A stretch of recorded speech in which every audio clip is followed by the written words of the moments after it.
Abonnez-vous et cliquez aussi sur la petite cloche de notification pour ne rien rater de nos prochaines vidéos.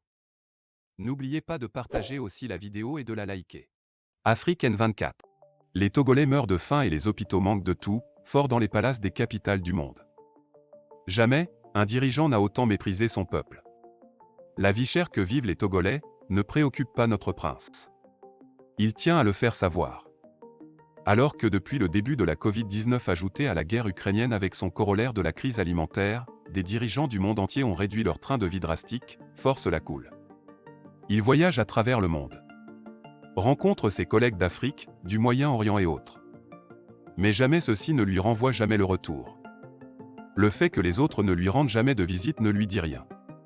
Il aime les voyages. C'est le plus important. C'est ainsi qu'il était à Abidjan, à Accra, au Gabon, au Congo et à Dubaï où on soupçonne le prince de disposer des biens que cherche fort à travers le monde puisque ces périples ne rapportent rien au pays. Sinon, il crève chaque fois le trésor. Si on totalise le coût des voyages de Ford depuis son avènement au pouvoir, on peut dépasser des centaines de milliards. Le un quart de cette somme colossale suffit pour construire les hôpitaux complets dans chacune des 5 régions du pays.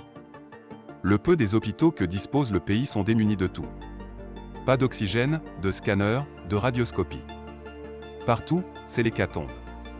Nos hôpitaux sont de véritables mouroirs. Le week-end du 4 juin dernier, 2 décès ont créé la stupeur à Kara, ville qui a tout donné pour la gloire de Ford.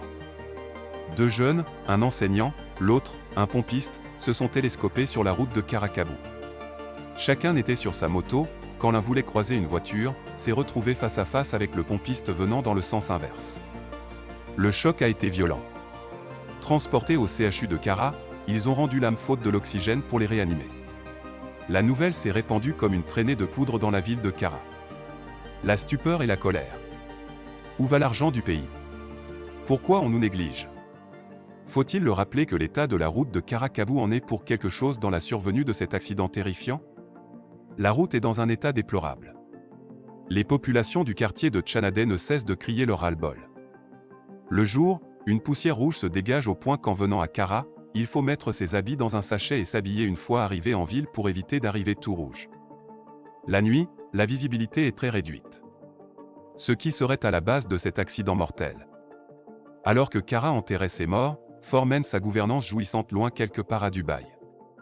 Jusqu'à quand?